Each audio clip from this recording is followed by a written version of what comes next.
The ground beneath Jacob Hartwell's Montana ranch didn't just shake in 1881. It split wide open. 1 minute, he was hammering a loose fence post, the sun beating down on his neck, thinking about the 3 silent years since his wife Martha passed. The next, the whole world was roaring. The earth bucked like an unbroken horse, throwing him to his knees. His mare, Duchess, screamed a sound of pure terror. It wasn't just a tremor. It was a deep, guttural growl from the planet's own belly. A sound that said something had broken deep down in the dark. And then, as fast as it started, it was over. The silence that fell was heavier than before. It was a shocked silence. The air tasted of dust. Jacob pushed himself up, his hands shaking, and looked around. A few rocks had tumbled down the hillside, but his small cabin still stood. Duchess was trembling, but safe. Everything seemed normal. Until he saw the scar. 50 yards away, a perfect straight line had been drawn across his land. A dark gash in the prairie grass, 10 feet long and 3 feet wide. It wasn't a ragged tear like you'd expect. It looked like someone had taken a giant razor and sliced the world open. Jacob walked toward it, his boots crunching on the unsettled earth. A strange, cool air rose from the fissure, carrying a scent he'd never smelled before. It was like old metal and dry, ancient dust. He peered over the edge, into the blackness. It was deep. Deeper than any simple crack should be. He picked up a loose stone and dropped it in. He didn't hear a soft thud of dirt. He heard a clatter. A sharp sound of rock hitting dressed stone. Then another clatter, and another, echoing up from the darkness, as if it were bouncing down a long staircase. His blood ran cold. This wasn't a crack in the earth. This was a doorway. The rope burned his hands as he lowered himself into the black. He'd spent the night thinking, pacing his small cabin, the strange metallic artifact he'd found near the crack sitting heavy on his table. By morning, he knew he couldn't leave it alone. The curiosity was a fever in his blood. Now, with a lantern swinging from his belt, he descended. The air grew colder with every foot. The walls of the fissure weren't rough dirt and rock. They were smooth, impossibly smooth, as if polished by hands 1,000 years ago. His boots touched solid ground 20 feet down. He unhooked the lantern and held it high. The beam cut through the darkness and revealed something that made his breath catch in his throat. It wasn't a cave. It was a room. A perfectly square room carved from the bedrock, its ceiling flat and its corners sharp. Someone had built this place, deep beneath his land. Stone shelves lined one wall, holding clay pots painted with animals he'd never seen before. Creatures with wings like eagles and bodies like mountain lions. On another wall hung weapons, not rifles or pistols, but spears with points made of a strange, dark metal that didn't have a speck of rust. It gleamed in the lantern light, looking like it had been forged yesterday. But it was the far wall that stopped him dead. A huge painting, a mural, covered the entire surface. The colors were still bright, impossibly vibrant after who knew how many centuries in the dark. It showed people. People with dark hair and strange, elegant clothing, working the very land he now owned. They were building circular stone houses, tending to crops he didn't recognize, and in the center of it all was a woman. She stood with her arms outstretched, holding a glowing object in her hands. The people around her were kneeling, their faces filled with awe. Behind her, in the painting, were the same rolling hills and distant mountains he saw from his porch every single morning. They had lived here. Right here. A stone table, more like an altar, sat in the middle of the room. It was covered in the same swirling symbols that decorated the walls. He ran his hand over the surface. It was warm to the touch. A low hum seemed to vibrate from it, a feeling more than a sound. In the center of the table was a rectangular seam, a lid. It was a chest, carved from the same single piece of stone. He pushed, he pulled, but it wouldn't move. Then he saw them, small, intricate symbols carved around the edge of the lid. He looked back at the mural, at the woman holding the glowing object. In the painting, around her feet, were the exact same symbols. It wasn't just a picture. It was a key. His heart hammered against his ribs. He traced the symbols on the chest with his finger. pressing them in the same sequence from the painting. With each press, there was a soft click from inside the stone. Click, click, click. When he pressed the last one, a deep grinding sound echoed through the chamber. The stone lid slid sideways with impossible ease. He held the lantern over the opening, his hand trembling so hard the light danced. Inside, lined with a soft, silvery metal, lay a set of thin plates made of the same dark, gleaming material as the spearheads. They were covered in writing, the same strange symbols from the walls. But there was something else. At the very bottom of the chest, nestled on a bed of what looked like dried grass, was a small object carved from a single piece of clear crystal. It was a human skull, perfectly rendered, but small enough to fit in his palm. He reached in and picked it up. The moment his skin touched the crystal, his mind exploded with light and sound. He saw a city of glittering towers under a sky with two suns. He heard voices whispering in a language he'd never heard but somehow understood. They were screaming. A warning. About a darkness that consumed stars. A terror that followed them through space. Then he saw fire raining from the sky. The city burning. The people fleeing into ships that plunged into the earth itself. His people. They hadn't come from here. They had come from the sky. And they were hiding. He stumbled back, dropping the crystal skull. It hit the stone floor with a soft chime, unharmed. The visions vanished, leaving him gasping for air, his mind reeling. These weren't just ancient people. They were something else, something not of this world. And he had just broken the lock on their secret history. As he scrambled to put everything back, to slide the heavy lid closed, he heard a noise from above. A faint crunch of boots on the dirt near the entrance to the tunnel. He froze, dousing his lantern. Silence. He waited, his heart pounding a frantic rhythm in the absolute dark. Had someone followed him? Had someone seen? Then he heard it again. Closer this time. The scuff of a boot on the top rung of his rope ladder. Someone else was coming down. He wasn't alone in the dark. And he had a terrible feeling that whoever was coming down wasn't coming to look at old paintings. Jacob flattened himself against the far wall, his rifle clutched in his hands, the cold metal a poor comfort in the suffocating darkness. The sound of the intruder was slow, methodical. A boot scraping rock, the jingle of a spur, the soft groan of the rope taking on weight. It was one person. And they were moving with the confidence of someone who wasn't afraid of the dark, or what they might find in it. Jacob's mind raced. Who could it be? No one knew about this place.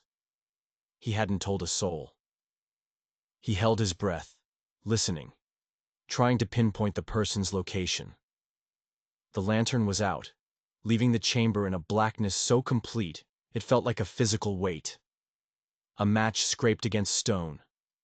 A tiny flame flared to life, casting a massive dancing shadow against the opposite wall. The figure holding the match wasn't one of his neighbors. It was a woman. She was dressed in practical, travel-worn clothes, a leather satchel slung over her shoulder. But it was her eyes that held him. They were sharp, intelligent, and they swept across the ancient chamber with an expression not of shock, but of recognition.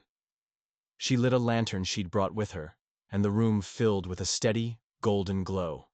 Her gaze fell upon the stone chest, the lid still slightly ajar. She moved toward it, her boots making no sound on the stone floor. "I was wondering when one of these would be opened by the landowner himself," she said, her voice calm and clear, echoing slightly in the chamber. She hadn't even looked in his direction, yet she knew he was there. Jacob stepped out from the shadows, his rifle leveled. "Who are you?" he demanded, his voice hoarse. She turned slowly, her expression unreadable. "My name is Dr. Elena Vasquez. I'm an archaeologist. And you, Mr. Hartwell, are in a great deal of trouble." "I don't know any Hartwell," Jacob lied, his grip tightening on the rifle. She gave a small, sad smile. "There are only 3 ranches in this valley, and only one is owned by a widower named Jacob Hartwell. I've been watching this land for 2 weeks. I saw the earthquake. I saw you find the fissure. And I saw the rider on the ridge who was watching you." Jacob's blood went cold. The rider? He's not one of mine, she said quickly. And he's not a friend. There are others who look for these places. People who don't work for museums. She gestured at the chamber around them. This is the fourth site of its kind discovered in the territories in the last 10 years. The other 3 landowners are all dead. Their ranches were bought for pennies on the dollar by the Montana Western Railroad Company. The name hit Jacob like a physical blow. The railroad was a giant, a monster swallowing up land all across the West, run by a ruthless man from Chicago named Cornelius Blake. Blake doesn't care about history, Elena continued, her voice urgent. He cares about what's inside these chambers. Not the pottery, not the history. Something else. Something he believes will give him an advantage. She pointed to the symbols on the wall. These aren't just writing. They're schematics. Blueprints. For technology far beyond anything we have. Energy sources. Weapons. That's what he's after. Jacob stared at her, his mind trying to process the impossible. Aliens. Advanced technology. A railroad baron who killed for it. It was too much. You're crazy, he stammered. Am I? Elena walked to the wall mural, the one with the woman holding the glowing object. The people who built this place weren't from here, Mr. Hartwell. They were refugees, and they left behind their knowledge, their power, hidden in these caches. She turned back to him, her eyes pleading. Blake's men are already in the nearest town, asking questions. They know you found something. It's only a matter of time before they come here. We have to get the plates and the crystal out of here. Now. Before Jacob could answer, a shout echoed down from the surface. Down here! I see a light! Elena's face went pale. It's too late! They're here! The sound of multiple men scrambling down the rope filled the air. There was no time to think. Elena grabbed her satchel. Is there another way out? Jacob's mind flashed to a small crack he'd noticed in the back of the chamber, almost hidden by shadows. Maybe. It's tight. It'll have to do. She ran to the stone chest and began stuffing the strange metal plates into her bag. Jacob hesitated for only a second before grabbing the crystal skull. Its surface was cold now, inert. They scrambled toward the back of the chamber as the lights of half a dozen lanterns flooded the entrance.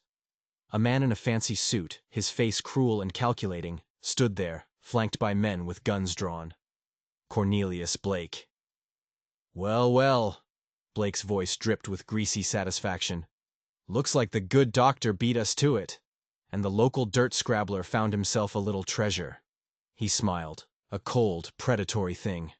Hand it over. All of it. Jacob and Elena squeezed through the crack in the rock, entering a narrow, natural tunnel. Behind them, Blake's men started firing, the sound of the gunshots deafening in the enclosed space. Rock chips flew past Jacob's head. The tunnel was a winding, claustrophobic nightmare. They stumbled through the dark, Elena leading the way with her satchel, Jacob right behind, the skull tucked inside his shirt. They could hear Blake's men crashing after them, their curses echoing in the narrow passage. They emerged into the cool night air, gasping, near the creek that bordered his property. They had escaped. But they were fugitives on their own land. Blake and his army were between them and the cabin. They were cut off, with nothing but a bag of impossible artifacts and the clothes on their backs.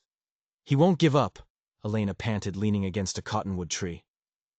He'll tear that entire ranch apart looking for us. And when he finds us... She didn't need to finish. Jacob looked up at the stars, the same stars he'd looked at his whole life. But now they looked different. Crowded. Full of secrets and dangers he'd never imagined. He was just a rancher. A lonely man who wanted to be left alone. But he had stumbled into a war for the future. A war that had begun in the stars long, long ago. And the only thing standing between a monster like Blake and unimaginable power was him. They hid in the thick woods by the creek, the sounds of Blake's men tearing his small world apart drifting through the trees. They heard the splintering crash of his cabin door being kicked in, the angry shouts as they found it empty. Jacob's heart ached. Everything he had, everything Martha had touched, was being violated by those thugs. But there was no time for grief, only survival. We need to get to the sheriff, Jacob whispered, the crystal skull a cold weight against his ribs. Sheriff Rodriguez in town. He's a good man. Elena shook her head, her face grim in the moonlight. You don't understand. Blake owns the town, the sheriff, the judge, all of them. He's been buying them off for years. Going to Rodriguez would be like walking into a cage and handing him the key. A cold dread settled in Jacob's stomach. She was right. He'd seen the way the town officials deferred to the railroad men. He was truly alone. Then what do we do? There's one person who might help, Elena said, thinking. A man named Chief Joseph runs with horses. His people have lived in these mountains for generations. Their legends speak of star people who came to Earth and slept beneath the ground. He might know what this is. She held up her satchel of plates. He might even know how to use it. Jacob stared at her.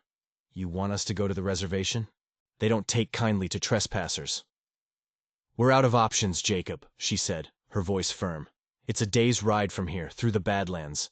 If we leave now, we can be there by tomorrow night. As if on cue, a bright orange glow lit up the sky from the direction of his ranch. Jacob's stomach dropped. He didn't need to see it to know. Blake's men had set his cabin on fire. His home. His past. Everything was turning to ash. The rage that filled him was cold and hard as steel. Blake hadn't just threatened him. He'd erased him. All right, Jacob said, his voice a low growl. We go. They found Duchess hidden in a small ravine where he'd trained her to go during storms. The mare was spooked but unharmed. Riding double, they set off into the night, leaving the burning glow of Jacob's life behind them.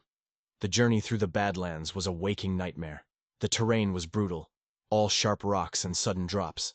By day, the sun was relentless. By night, the cold was a physical pain. They pushed on, driven by fear and a desperate flickering hope. Twice they saw riders in the distance, sweeps sent out by Blake, and had to hide in rock crevasses, holding their breath until they passed. On the evening of the second day, exhausted and half-starved, they saw the campfires of the tribal village nestled in a hidden valley. As they approached, figures emerged from the twilight, silent and watchful. They were surrounded by a dozen warriors, their faces stern, their rifles held ready. An old man with a face like carved oak stepped forward. His eyes, dark and piercing, seemed to look right through Jacob. You are on sacred land. You are not welcome here. We're looking for Chief Joseph runs with horses, Elena said, her voice steady despite their reception. We need his help. The old man's eyes narrowed. The chief does not speak with outsiders, especially not now. Not now? Jacob asked. What's happening? Our children are sick, the man said, his voice heavy with sorrow. A fever came with the white man's railroad surveyors. It burns through the village. The doctor from the fort gives them medicine, but it does nothing. We have already lost 3. Elena and Jacob exchanged a look of horror. Blake's railroad wasn't just grabbing land. It was spreading death. Please, Elena begged, opening her satchel. Let us speak to him. What we have. It might be connected. It might be the reason for all of this. She carefully pulled out one of the dark metal plates. The moment the warriors saw the strange symbols gleaming in the firelight, they gasped. They lowered their rifles and fell back, muttering in their own language. The old man's eyes went wide. He stared at the plate as if he'd seen a ghost. The skywriting, he whispered in awe. The stories are true. He turned and strode back into the village. Follow. The chief will see you now. They were led to the largest lodge, where a grim-faced man sat by a small fire. This was Chief Joseph. A sick child lay on a fur blanket beside him, wrapped in sweats, her breathing shallow. The chief looked at them, his gaze filled with a weary anger.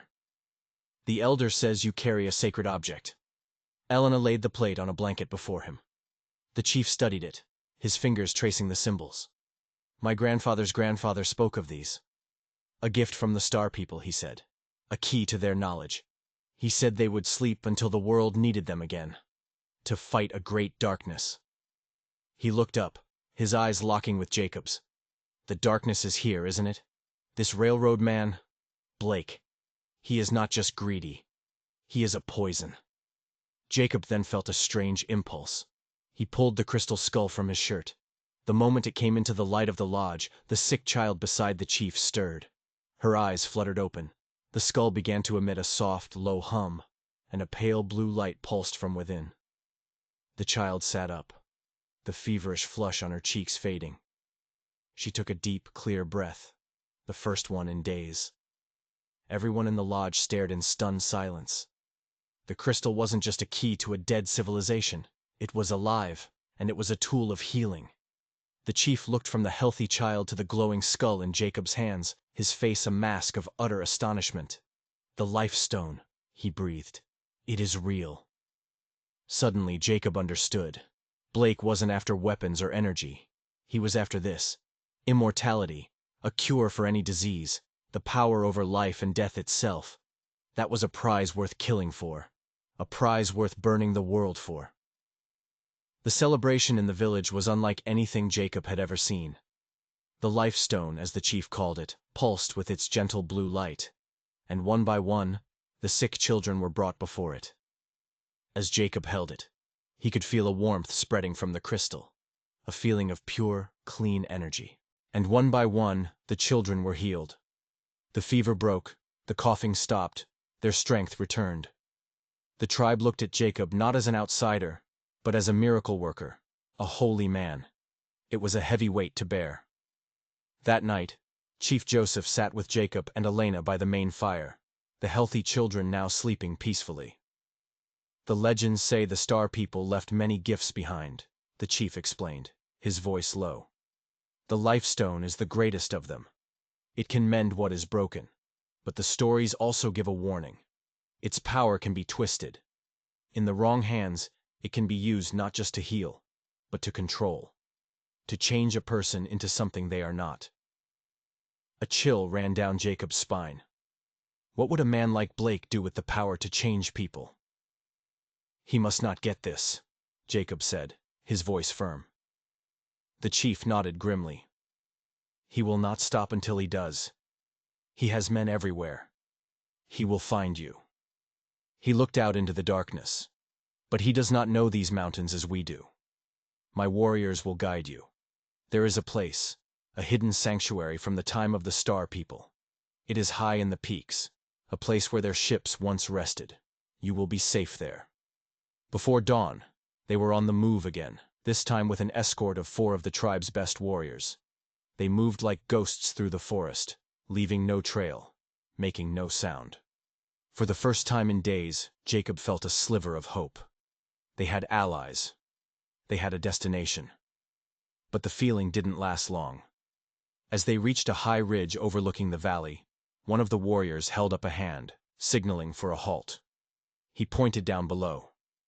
A column of dust was rising from the direction of the reservation. A long line of riders, at least 30 of them, armed to the teeth. And at their head, riding a fine black horse, was Cornelius Blake. He hadn't just followed them. He had brought an army. "He is not coming for you," the warrior said, his voice tight with rage. "He is coming for my people. He will burn the village to the ground to get the stone." Jacob watched in horror as Blake's private army descended on the village. They had been followed. Blake had known where they were all along. Their quest for help had led a monster right to the door of the very people who had saved them. This was his fault. "We have to go back," Jacob said, turning his horse. "It is suicide," the lead warrior argued. "There are too many. We must get the stone to safety." "What good is the stone if there's no one left to protect?" Elena shot back, her face pale but determined. Jacob looked at the faces of the warriors. He saw their anguish, their fury. He was just one man, a rancher who'd lost everything. But looking down at that village, at the innocent people about to be slaughtered for something he had found, he knew he couldn't run anymore. This ended here. Today. "You take Elena and the stone," Jacob said to the lead warrior, his voice leaving no room for argument. "Get them to the sanctuary. I'm going back down there." "Jacob, no!" Elena cried, grabbing his arm. "You'll be killed." "They're my responsibility," he said, his eyes never leaving the scene below. "I started this when I opened that tunnel. I have to finish it." He looked at her then, and in that moment, she saw a man she hadn't seen before. Not a victim. Not a lonely widower. But a protector. "Keep it safe, Elena," he said softly. He turned Duchess and urged her down the steep incline, riding hard toward the village. The four warriors, after a moment of stunned silence, let out a fierce war cry and charged down the mountain after him. They would not let him fight alone. Elena watched them go, her heart in her throat, clutching the life stone. She had a choice. Flee to safety with the most powerful object on earth, or risk it all for the people and the man who had become her entire world. The choice wasn't a choice at all. She spurred her horse and followed them into the fray. The battle for the village was brutal and swift. Blake's men, mercenaries with no honor, charged in with guns blazing, expecting to crush the small tribe with sheer numbers. They didn't count on Jacob and the warriors hitting their flank like a thunderbolt from the mountains. Jacob rode like a man possessed, his rifle cracking, his mind clear and cold. He was no soldier, but he was fighting for more than money. He was fighting for a people who had shown him kindness, for a woman who had shown him courage, and for the memory of a life that had been stolen from him. The tide of the battle turned when Elena arrived. She rode to the center of the village, holding the life stone high. It pulsed with a brilliant blue light, a beacon of hope in the chaos. The tribal warriors, seeing the sacred object, fought with renewed fury. But Blake's men saw it too. Their focus shifted from the battle to Elena, to the prize. "Get the stone!" Blake bellowed, pointing a gloved finger at her. The mercenaries surged toward her. Jacob saw it happening, and his blood ran cold. He spurred Duchess, trying to cut them off, but he was too far away. Just as the first of Blake's men reached for Elena's horse, a figure appeared as if from nowhere. It was the rider from the ridge, the one who had been watching Jacob all along. He was a young native warrior, moving with blinding speed. He single-handedly cut down the men surrounding Elena, a phantom of righteous fury. He was a guardian. He had been watching over the site, over Jacob, this whole time. In the chaos, Jacob saw his chance. He saw Blake, separated from his men, trying to get a clear shot at Elena. Jacob charged. He slammed into Blake's horse, sending both men tumbling to the ground. They rolled in the dust, a tangle of limbs and fury. Jacob was stronger. A life of ranch work had made him tough. He overpowered Blake, pinning him to the ground, his hands around the man's throat. "It's over, Blake," Jacob snarled, his face inches from the railroad barons. Blake laughed, a gurgling, wretched sound. "You think this is over? You think you can stop progress?" He coughed, his eyes wild with a fanatic's gleam. "There are others. They know about this place. They know about the power. You can't stop us all." From behind them came a new sound. Not gunfire. A low, powerful hum that seemed to shake the very air. Everyone in the village, fighter and villager alike, stopped and looked up at the mountains. High above them, at the sanctuary the chief had spoken of, a section of the mountain face was sliding away, revealing a vast, dark opening. A soft light began to glow from within. The home of the Star People was waking up. The life stone in Elena's hand pulsed in time with the light from the mountain, a brilliant, blinding blue. The ground beneath them began to tremble, just like it had at Jacob's ranch. But this was different. This wasn't a random earthquake. This felt controlled. Blake's remaining men, terrified by the impossible sight, dropped their weapons and fled. Blake stared up at the mountain, his face a mixture of terror and avarice. "It's real," he whispered. "It's all real." The hum grew louder. A wave of energy, visible like heat haze, washed down from the mountain and over the valley. It passed through everyone, harmless, but when it hit Blake, he screamed. A terrible, soul-shattering sound. He convulsed on the ground, his body twisting as if it were being turned inside out. The life stone's power wasn't just for healing. It could also see into a man's heart. And Blake's heart was a black, twisted pit of greed and hate. The energy pouring from the mountain was purifying the valley, and it couldn't tolerate his poison. When the light faded, Cornelius Blake lay still, his face a mask of horror, his eyes empty. Justice had been served. In the aftermath, the village was quiet. The chief and his people stood with Jacob and Elena, looking up at the now open sanctuary in the mountain. The young warrior who had been watching over them approached. "My name is Kyle," he said. "I am a descendant of the Watchers left behind by the Star People. We have waited for generations for the stone to be returned, and for the gateway to reopen." He looked at Jacob, then at Elena. "The gateway is open. You can see where they went. You can understand it all." Jacob looked at Elena. Her face was smudged with dirt, her clothes were torn, but her eyes shone with wonder. They had won. They had protected the stone and saved the village. But it wasn't an ending. It was a beginning.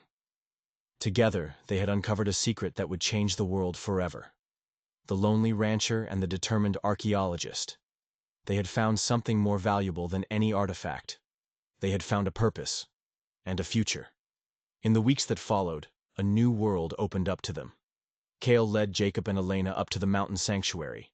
Inside wasn't a cave, but a vast, silent hangar. And in the center of it rested a ship. A sleek, beautiful vessel made of the same dark, seamless metal as the plates, sleeping for untold centuries. The lifestone, when placed on a console in the ship's control room, brought the vessel to life. Holographic star charts filled the air around them, showing the path the Star People had taken, a long and desperate journey from a dying galaxy. The plates weren't just history or schematics, they were a library, the sum total of a civilization's knowledge. Science, philosophy, art. It was all there. A gift. The Smithsonian, notified by a series of carefully worded telegrams from Elena, sent a small, discreet team, not to take over, but to learn. Dr. Morrison, her old mentor, arrived and was left speechless, weeping at the sight of the ship. An agreement was forged, unlike any in history. The site would be protected, not as a museum piece, but as a place of learning, a joint project between the United States government and the chief's people, the rightful guardians of this legacy. Jacob never rebuilt his cabin. He didn't need to. He and Elena were married by the chief in a ceremony under the shadow of the mountain gateway, a union of two worlds. They made their home in the valley, working alongside the researchers and the tribe, slowly beginning the monumental task of translating the Star People's library. The silence that had once filled Jacob's life was replaced by the buzz of discovery and the warmth of a new family. He was no longer a man defined by what he had lost, but by what he had found and chosen to protect. Sometimes, on clear nights, he and Elena would go up to the sanctuary and look at the star charts, the swirling galaxies a silent testament to the journey that had brought this knowledge, and this second chance at life, to his small patch of earth. The darkness that had chased the Star People was still out there, somewhere in the infinite black. The fight wasn't over. But for the first time, humanity would be ready for it. If you enjoyed this story of discovery and the fight for what's right, don't forget to hit that subscribe button and ring the bell, because there are always more secrets buried in the dark, just waiting for the right person to find them.